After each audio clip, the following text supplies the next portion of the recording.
Business with a servant's heart. Welcome to the podcast. Inspiration, motivation takes. Listen to the podcast. We're all about to talk about life. Our guests will share their life story. We want you to success in life and business. We're ready and we will start shortly. We're gonna talk about life. We're going to speak on business. You're gonna shine bright. We are going to witness. Business with a servant's heart. With hosts Steve, Ramona, and Ray. Inspiration, education talks. Listen to the podcast.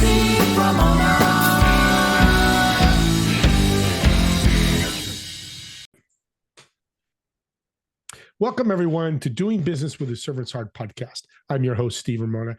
I am so thrilled to have you join us today. Got a unique subject we're going to talk about today. I haven't had it on my show, 715 shows now, and it's the first time we're going to talk about grant writing and how it can really increase your dreams and your vision, and consulting with that as well. We dedicated this podcast to exploring the idea of a servant's heart, how to serve in your business and your life, and how that approach will, guess what, make an impact in somebody else's life, but also yours as well. We're also bringing guests on, especially today, are going to motivate you, inspire you, and educate you. And I want you to think about what you're going to do after you get done listening to this show. Yeah, you get homework. I want you to think about how you're going to serve yourself and serve others today, and what impact you create today. And that keyword is today. Underline that 3 times. Do not wait, because I guarantee you it's the best thing you could do. It's so much fun. And guess what? It makes people happy, just like Christmas morning. With that being said, I want to thank our great sponsor, Pantheon. Join a community of high-income entrepreneurs and business leaders who create a world-changing thought leader platform to help you grow, but also make, again, that impact in the world. So we talked about impact and difference. Well, how would you like to get money almost for free? I'm not going to say for free, but somebody gives you the money to help you pursue your dreams. That's what we're going to talk about today, plus podcast and much, much more. So let's welcome to the show, Crystal. So excited to have you on. Thank you so much for having me on, Steve. I'm excited today. Why does Crystal jump into grant writing and consulting? Crystal jumped into grant writing and consulting because I saw the power of grants. I saw how grants were able to give jobs. I saw how grants were able to give benefits such as dental insurance, medical insurance, life insurance. I saw how grants were able to help nonprofit agencies expand their services in the community. For example, help people receive food from Meals on Wheels. That is a grant. I'm sure a lot of people have heard of that program. That is grant funded for the most part. I saw how grants were able to allow homeless people to go in to a warm building and take a shower and wash their clothes because of grants.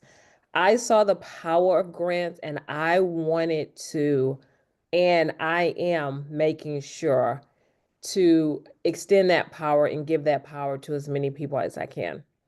You got the listeners on their toes, and me as well. Let's go through that journey. You just mentioned a homeless person finding a shower and food to live another day. They can move forward, hopefully. How does that all work with the grant process? Well, with the grant process, and I'm speaking for nonprofits specifically here, but grants are for for-profit organizations, they're for entrepreneurs as well as nonprofits. But in this example, I'm speaking about nonprofits. So the nonprofit agency would apply for a grant from a funder. In this case, what I'm talking about, it was a federal funder. They told the federal funder what it is that they wanted the money for and what they were going to do with the money. One of those, or several of those things, included opening up a day shelter, if you will, for homeless people, men, women, and children, to come in, get off the street, take a shower, brush their teeth, shave, wash their hair, watch TV, see what's going on in the community, eat breakfast, and just sit and enjoy the things that I'm sure myself, perhaps you, Steve, maybe even some of your listeners take for granted every single day. Yeah. And so I love the power of that, because you talked about before the show dreams and visions. That's what your super, and it is. So you're taking their superpower, their dream of getting homeless off the streets, to feed Yes, them, educate them. You find the money to help them launch this thing, and then we're yes. helping and making social impact. Absolutely. Within their community or within your community. And again, that speaks directly to the power of grants, Mm. because on their own, this nonprofit would not have been able to do that, because you need water. So you have to pay the water bill. You need lights. You got to pay the light bill. You need food. You need money for that. You need to pay the mortgage on the building, the insurance. They would not have been able to do that on by themselves, excuse me. Because of grants, they were able to receive this money and open up this day shelter for people to just live as humans for a few hours, for a couple hours, and feel like they are a part of the community. And that is because of grants that they were able to do that.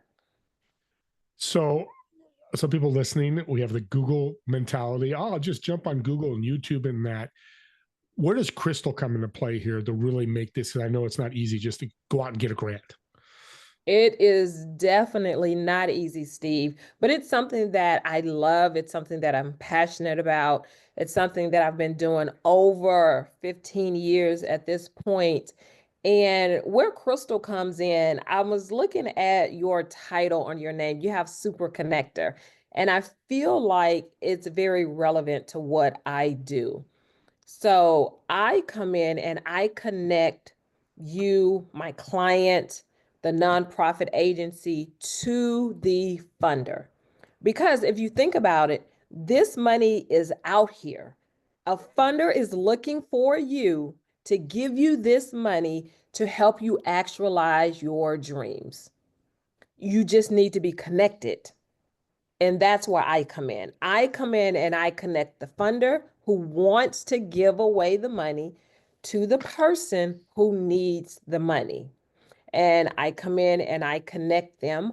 I, on a more just micro level, I make sure that all the required documents are submitted.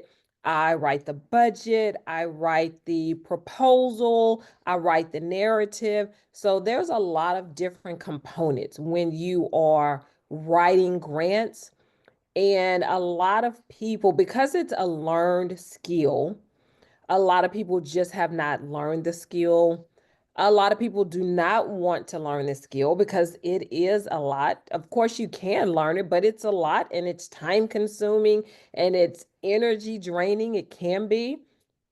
So that's where they say, Crystal, I have this grant. Can you write this for me? Or Crystal, I need a grant to get a business vehicle. Can you connect me with a funder that wants to give me money or give me a vehicle for work? And that's why I come in. It's powerful because my dad used to say all the time, don't recreate the wheel. You're the wheel.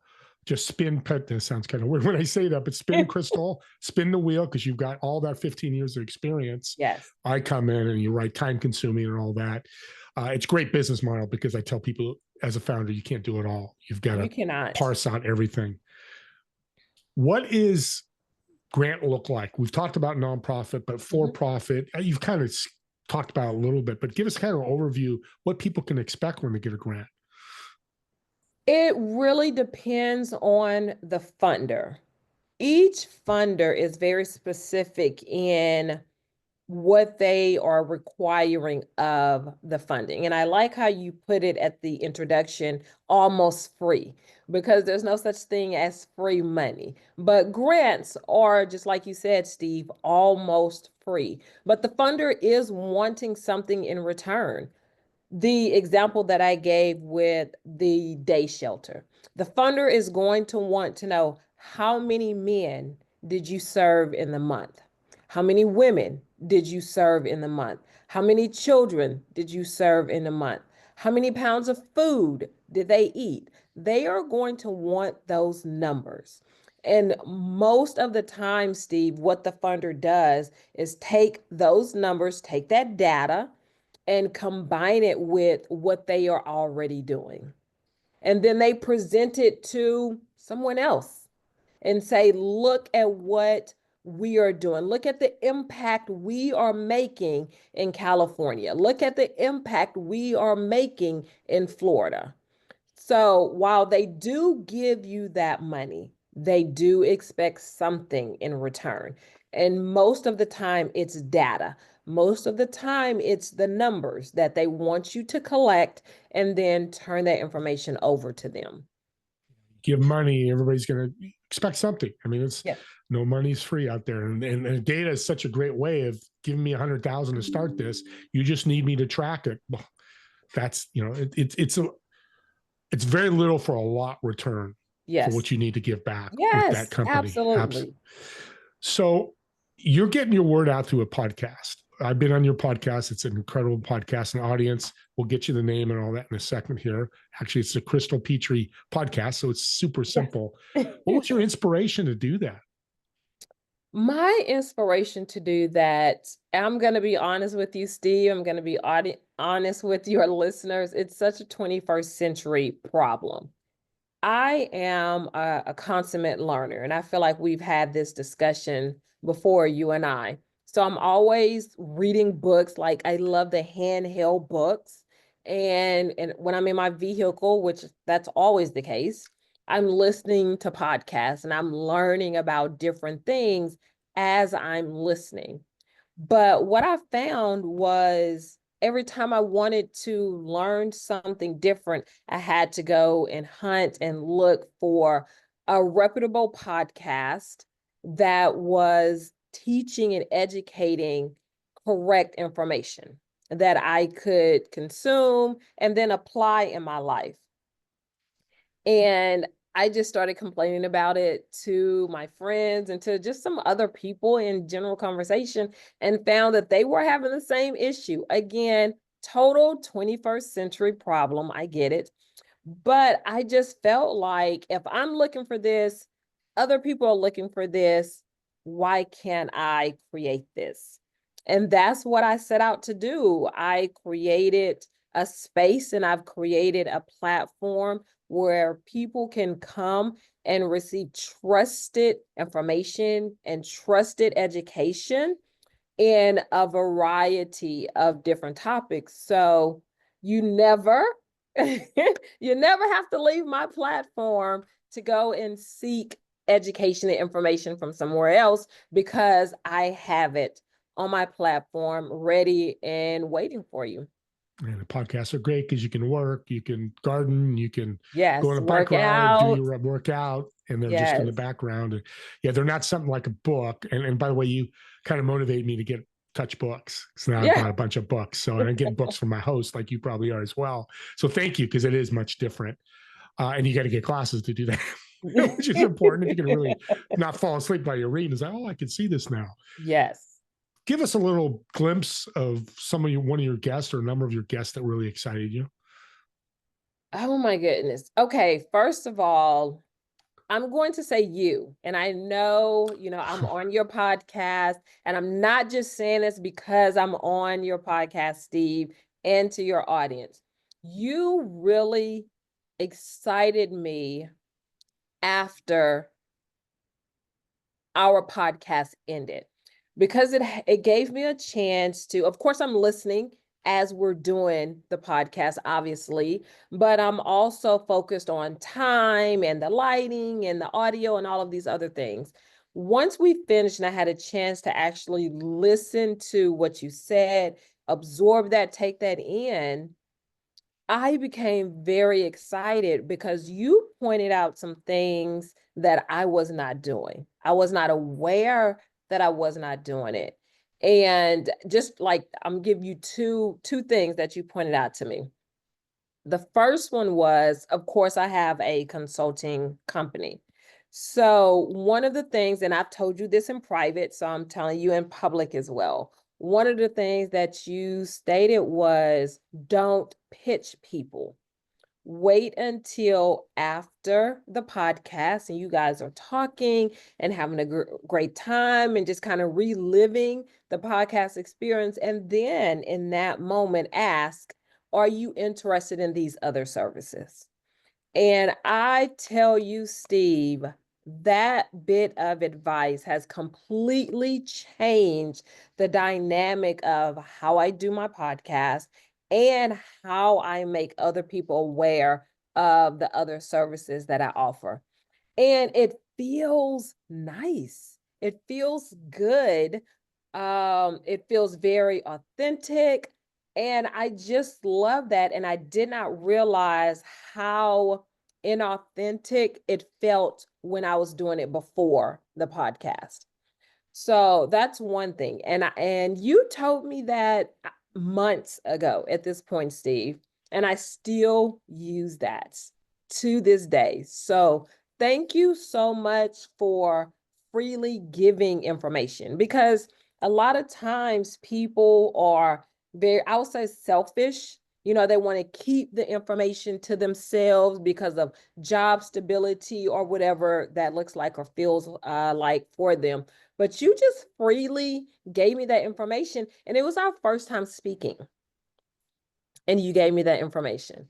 The second thing that excited me about you being a podcast guest was how much you spoke about a servant's heart and being of service to other people, and how intentional you were with that. And you gave great examples and great stories and lived experiences about how you were just of service to someone and it came back to you. Not that that's the reason you did it, but you were just of service. So I have been very intentional about asking, how can I be of service to you? Whenever I come across someone, I sent an email this morning about like 6 this morning, asking someone, how can I be of service to you? So I intentionally seek it out now. How can I be of service to you? Not wanting anything in return, but just wanting to be able to place myself in a position where I can help other people, even if that's introducing or bringing business to, someone else's company. However I can do that, I want to be of service. So those are two things that really excited me about having you on the podcast, and two things that I have adopted into my everyday lifestyle. Well, that was a paid endorsement for Steve. No, I'm kidding. I'm joking. There's not a paid audience. I'm kidding. And thank you from the bottom of my heart. But that's the power of podcast. As a host, is you get to learn. We get to learn from our guests. Like I'm learning from you about grant writing, and the audience is learning. You're a rock star, because this is what I love about you is you empower people. You don't just serve, but you take it to the next level, which I'm working on as well, to empower more people. What's your philosophy behind that? Steve, I truly believe that when people are empowered, then they will automatically elevate themselves because of this power, the knowledge, the confidence, the boldness that they have. So that is something that I'm very intentional about, especially with my podcast platform. I want to educate people with the knowledge and information that my guests, such as yourself, is giving. And from that education, I want them to empower themselves through asking questions. How can I do this? How can I implement this? How can I change this in my personal life, in my professional life? And because you start asking questions and because you start thinking like, okay, I never knew that, or I never heard it that way, or I've never heard this at all, because you start asking questions and you start thinking, you automatically start elevating yourself. And because you elevate yourself, you will indirectly elevate those around you, whether that's family, that's friends, that's coworkers, that's employees, whatever that looks like. You start with yourself, and then other people receive the benefit of that. What a way to come to the end of the show. It's and you know what's cool? The service part, and you're empowering anybody. You out there in the audience, anybody can do this.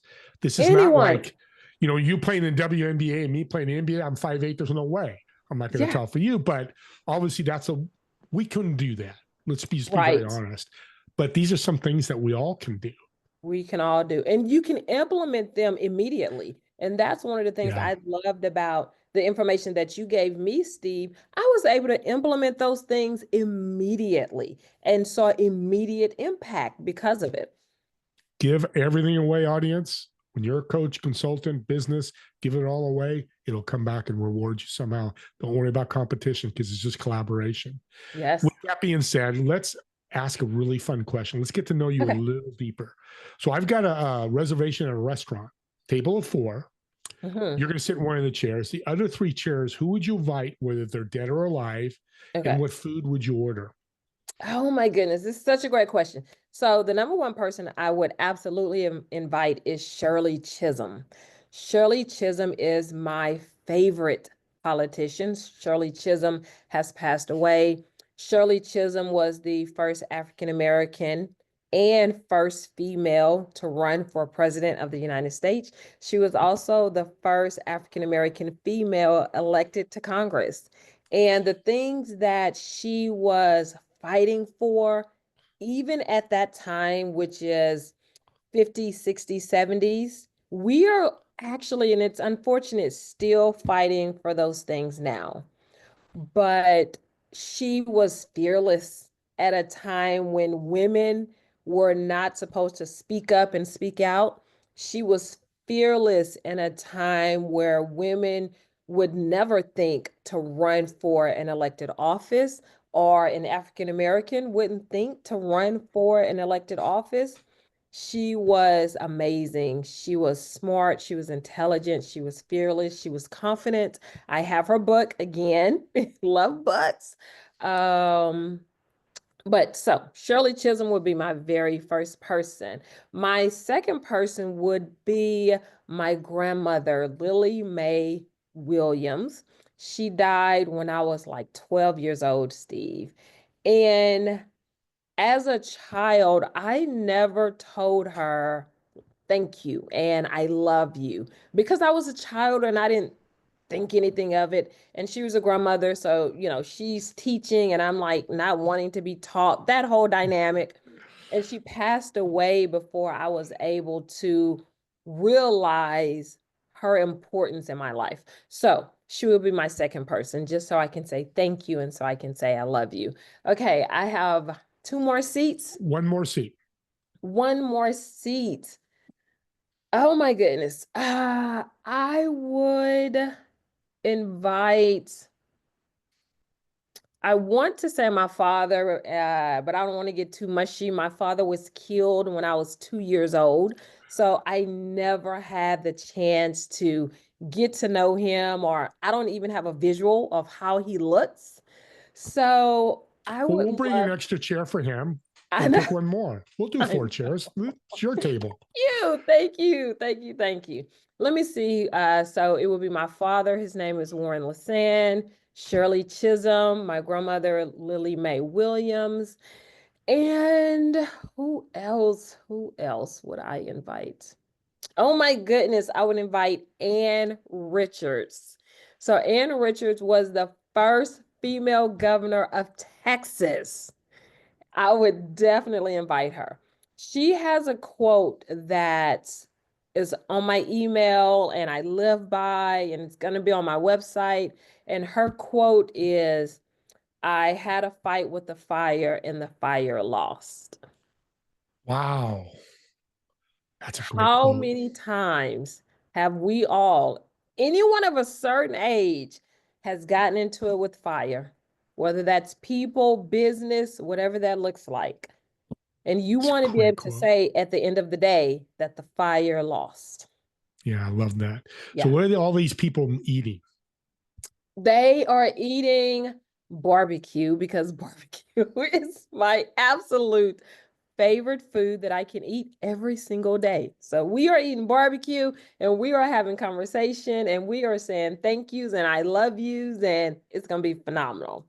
And I love the name Lily Mae Williams. It just rolls off your tongue. Doesn't Shout out it? to Lily Mae up in heaven and to your dad and to the wonderful people you guys. So powerful. Thank you. We were blessed to have you today. Really Thank were. you. You really get it. You really are a servant's heart. How can people reach out to you? Oh my goodness. So people literally just go into Google. I'm gonna make it super simple for you. Go to Google, type in my name, Crystal Petrie, and it will pull up my website. It'll pull up all of my socials. It'll pull up my podcast. Make sure you subscribe, like, comment on my podcast. You can also subscribe to my website and then we can interact. But yeah, so that's the easiest way. Go to Google, our best friend, type in Crystal Petrie, Petry, and everything will come up for you. And don't forget the Crystal Petrie Show. Show up, subscribe. And here's why. Subscribe to my channel, subscribe to Crystal's, subscribe to the podcast. She had mentioned about, well, I guess it was before the show, we were talking about podcasts when you're working out, and you may have mentioned it during the show. But to me, they're actually gifts, audience. You take that link of Crystal's show today, you know somebody needs money, they want to do a dream. But they're like, I don't have the money. Where do I get the money? Have them listen to Crystal. Get fired up like I'm fired up right now. And then reach out. And maybe Crystal helps them get a grant. It's not maybe, maybe not, but say they do. They're going to come back to you and go, guess what? What did I say in the beginning of the show? Impact and difference. You just made the impact. That's what podcasts are. They're actually gifts to impact people's lives. So subscribe to them, get those new ones, subscribe to the Crystal Petrie Show, Doing Business Servant's Heart, whatever. Use them and abuse them in a great way. With that being said, me and Crystal want to thank all of you for watching or listening to this podcast. We'll see you on the next episode of Doing Business with a Servant's Heart. Have a great day, everyone.